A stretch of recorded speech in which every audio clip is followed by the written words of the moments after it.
Você sabia que existe um manual internacional que garante que um químico na Amazônia e outro na China chamem a mesma molécula do mesmo nome? Dominar esse código é uma forma prática e imediata de conseguir pontos no vestibular.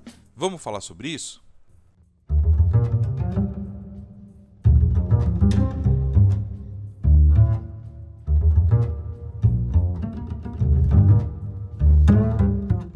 Bem-vindo, alunos e curiosos de plantão. Meu nome é Tarek e hoje vamos falar sobre química orgânica. O nosso foco vai ser em nomenclatura, a linguagem internacional que vai universalizar o universo molecular. Vamos começar pelo grupo mais fundamental, os hidrocarbonetos. A definição é simples, são compostos formados apenas por átomos de carbono e hidrogênio.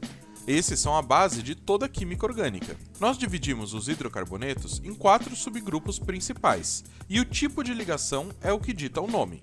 Temos os alcanos, que são hidrocarbonetos de cadeia aberta e saturada, só ligações simples, por exemplo, o metano. Temos os alcenos ou olefinas, que são hidrocarbonetos de cadeia aberta, que possuem uma ou mais ligações duplas, por exemplo, o etileno.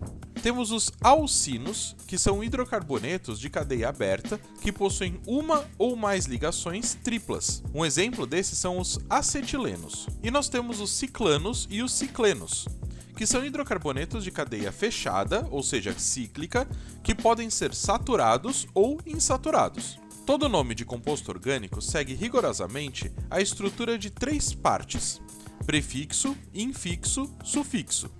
O prefixo, que é o endereço ou o tamanho, vai indicar o número de átomos que o carbono tem na cadeia principal. Se for um carbono, é met; se for 2 carbonos, é et; se for 3 carbonos, é prop; se for 4 carbonos, é but. E a partir de 5 carbonos, nós temos prefixos pent, ex, hept, oct, todos eles seguindo algarismos romanos e assim por diante. Já os infixos são relacionados à identidade ou ao tipo de ligação. Indica se existe saturação da cadeia principal. Se o infixo for an, somente ligações simples.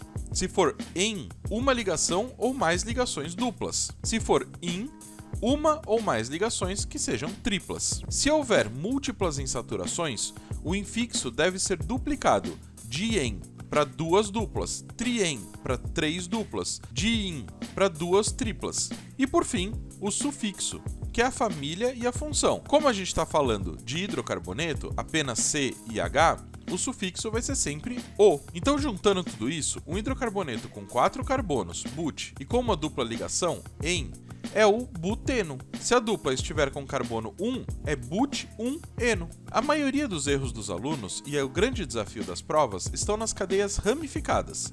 E aqui a gente tem algumas regrinhas de ouro. Primeiro passo: encontrar a cadeia principal.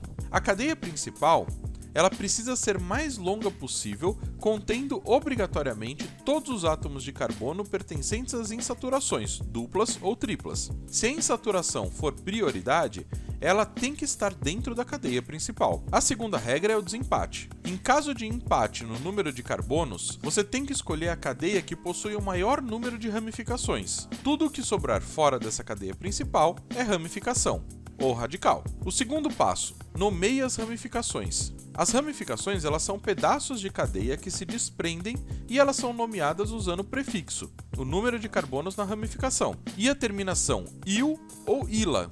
Por exemplo, metil é o etil. Uma dica é para você ficar atento aos radiais isopropil, sectobutil ou tercibutil. Esses são mais complexos e a terminação em il permanece. O terceiro passo é numerar a cadeia principal. Essa numeração deve ser feita da extremidade que garante o menor número possível aos grupos prioritários. A ordem de prioridade na numeração é: primeiro, insaturação, dupla ou tripla. A insaturação, o infixo en ou in, tem prioridade sobre as outras ramificações. A segunda, ramificações. Se a insaturação for equidistantes, ou se for um alcano só simples, você numera para a primeira ramificação que receber o menor número. Se você tiver dupla ou tripla, a dupla tem prioridade na numeração, mas ambas têm prioridade sobre os radicais. O quarto passo: a gente tem que montar um nome completo.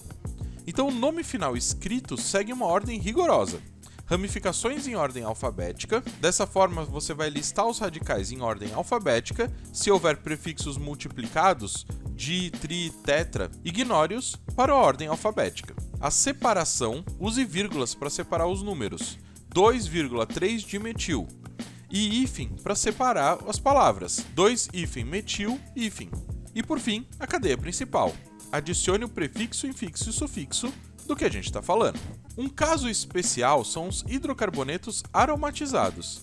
Eles têm uma alta estabilidade devido à ressonância do anel benzeno. Se o benzeno tiver apenas uma ramificação, o nome é simples, radical mais benzeno. Por exemplo, etilbenzeno. Agora, se tiver dois substituintes, usa a numeração 1,2, 1,3, 1,4 ou os prefixos de posição que são muito usados na indústria. Orto-hífen ou O-hífen para a posição 1,2, vizinhos diretos. Meta-hífen ou M-hífen para a posição 1 e 3, separados por um carbono. Ou para-hífen ou P-hífen para a posição 1 e 4, que são opostos. Dominar essa nomenclatura é um passo gigante na química orgânica, porque a partir dela você vai conseguir nomear qualquer função que a gente falar daqui para frente. Eu espero que vocês tenham gostado da aula, não se esqueçam de deixar o like e curtir o canal, e lembrem-se que toda semana a gente tem uma nova aula de química aqui no canal. Então fica ligado e eu espero vocês semana que vem.